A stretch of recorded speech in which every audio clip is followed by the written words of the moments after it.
All right, welcome in. It's hard to believe we're already halfway through the season. We're entering week 6.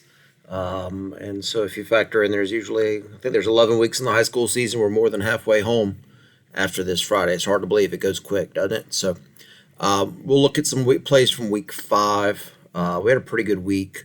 So the first, we only had one, what I would consider missed illegal shift. I think we called a couple. I just wanted to show this one real quick.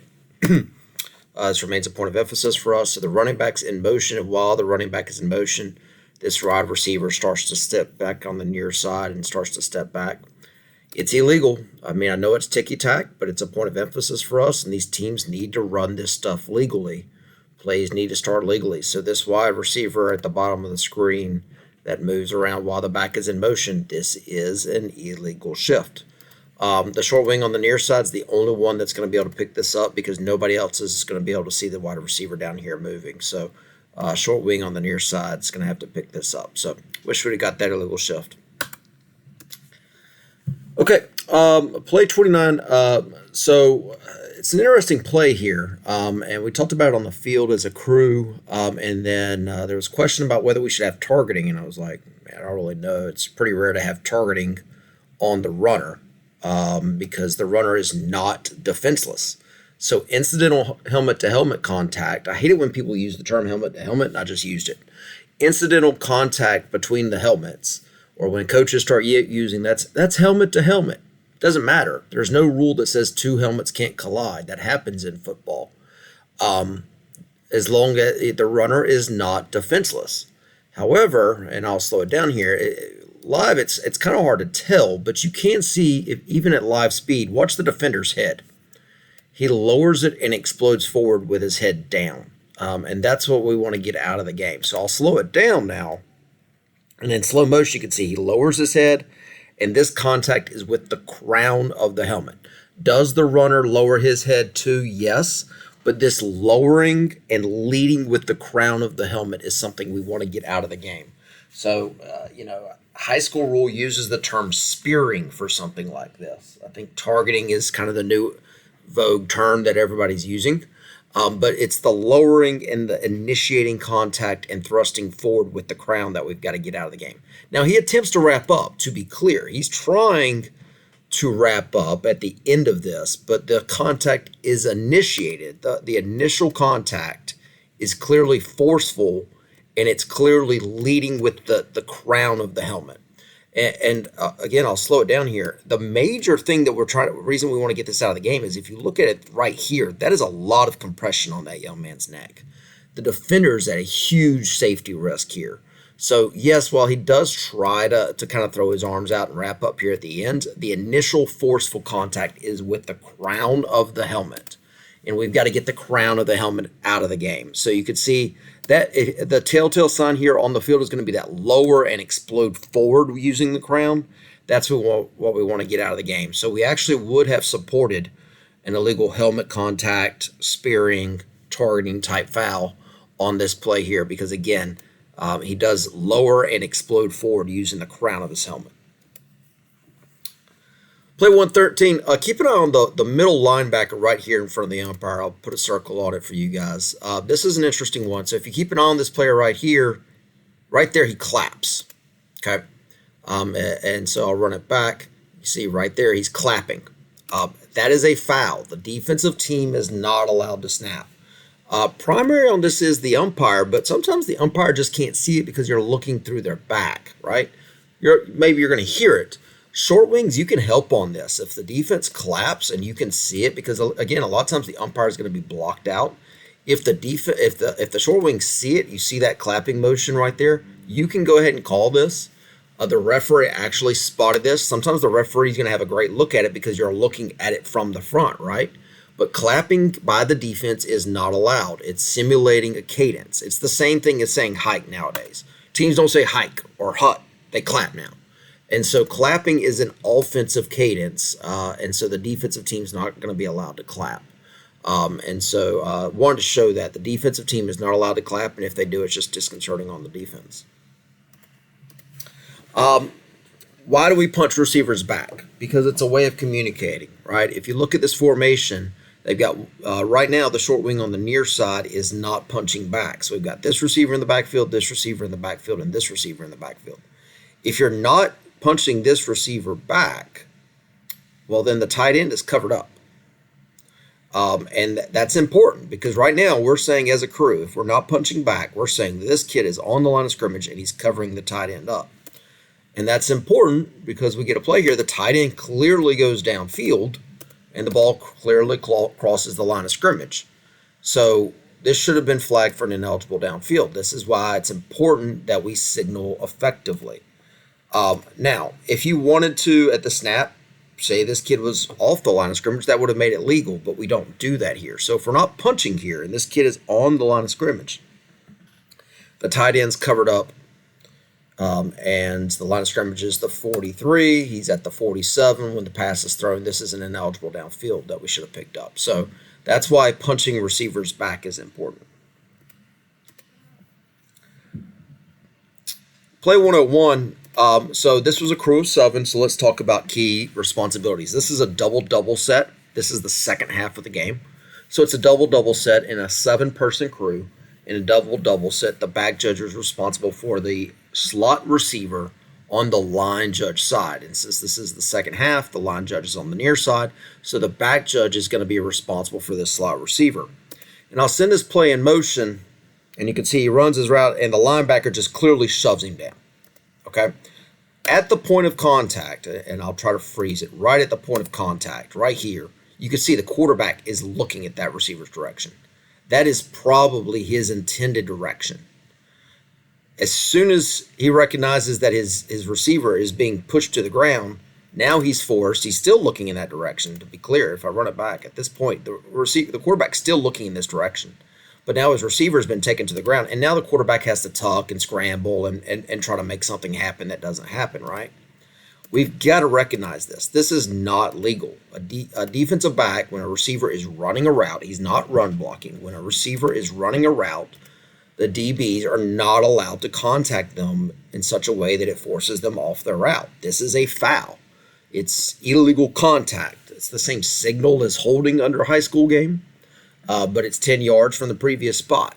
And so the way we want to officiate this is if you see this contact, as soon as you see this contact, if the quarterback is looking at that third of the field, and in this situation he clearly is, we want to put the flag on the ground because it is a foul. It creates an advantage. Let's say the quarterback was already in the process of throwing the ball to this side of the field.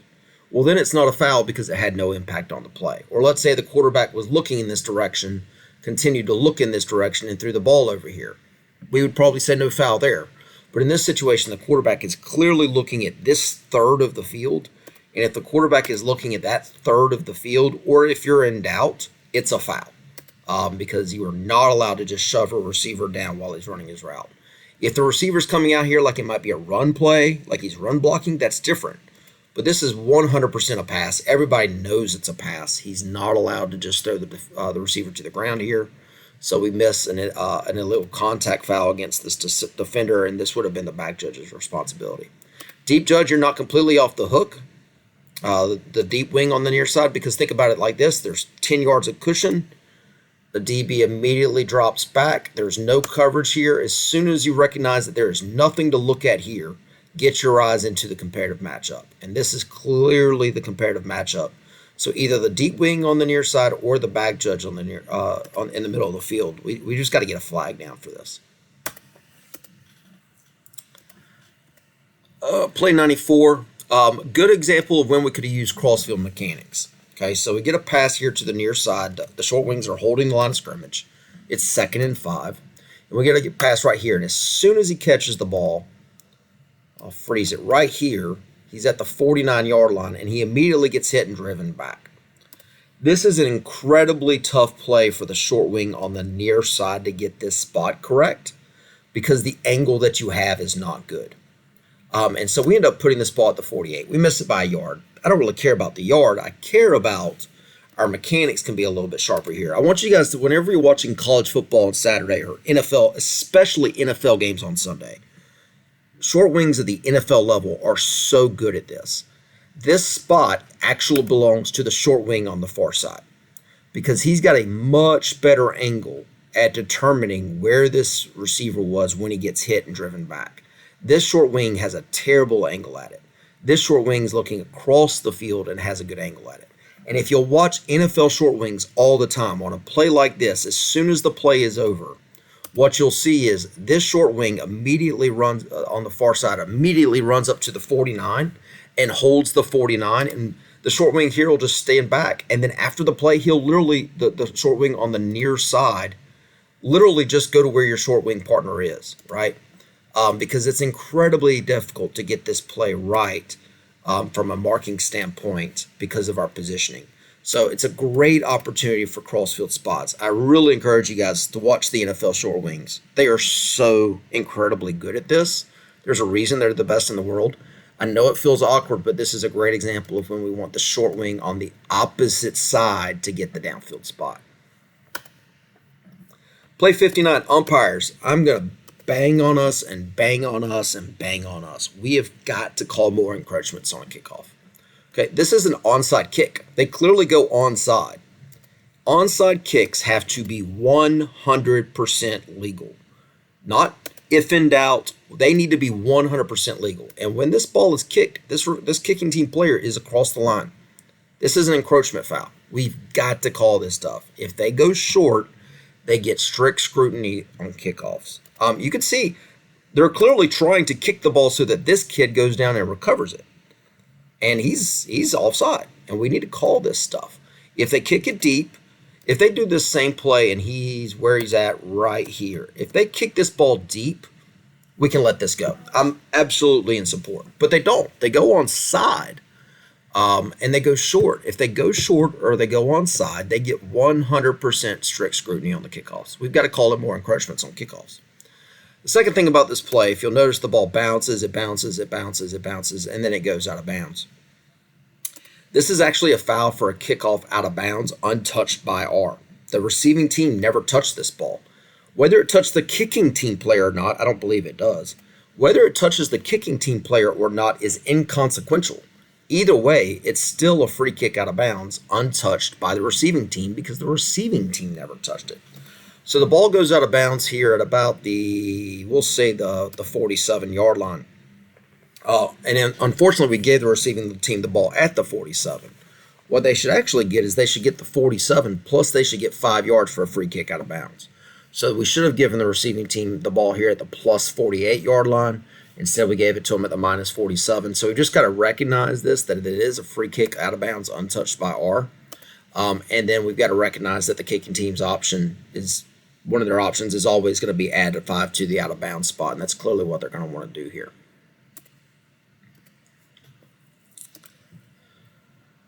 Play 70 from the same game. We've got to talk through a play like this. We're snapping from position 5. The quarterback is clearly not outside the pocket, and there's nobody out here in this area. He's clearly just dumping this ball, and there's no receiver in the area. So I wish we would have called intentional grounding here. We probably should have. There's just no receiver in the area. He dumps the ball. Short wing on the far side. You got to run into the referee and let the referee know, hey, there is no receiver in the area, at which point the referee can drop the flag down. But even if there was a receiver even if the quarterback was out of the pocket, this would probably still be a foul because the ball does not cross the line of scrimmage. So it should have been intentional grounding here. The quarterback is still in the pocket. There is no eligible receiver. But even if we do rule that the quarterback is out of the pocket, if he's out of the pocket, the ball has to cross the line of scrimmage. The line of scrimmage is the 18. The ball only gets to the 19. This is a pretty clear example of intentional grounding that we should have picked up as a crew. And then finally, play 156. And this was a rule change that was added in probably 6 or 7 years ago. And it's rare that we see it, so it kind of can catch us off guard. But remember, a pop-up kick where the kicker kicks the ball directly into the ground and it pops high into the air is illegal. And you'll see that's exactly what he does here. We get a good swing of the leg. I'll tell you the easiest way to pick this up, and this would be the umpire's responsibility because you're looking straight down the line at the kicker, is to watch the kicker's leg. If the kicker kicks the top of the ball and kind of kicks down at the ball, which is what he does here, that's usually a telltale sign that's an illegal pop-up kick. If he pooch kicks it straight off the tee up into the air, that's legal. But a pop-up kick is not legal, and that's exactly what we get happen here. It kicks it straight into the ground, it bounces high up into the air. We should have shut this down. The rule here is that we shut this down, and it's an illegal procedure against the kicking team. We back them up 5 and re-kick. We do shut the play down. We don't let the play continue. Shut it down, back up the team 5 yards and re-kick. So, good example here of an illegal pop-up kick that we could have called. All right, so 15-minute video for you all this week. Hope you learned something from it. Again, congratulations on being halfway home. We got about 6 more weeks left. So good luck in your Week 7 games.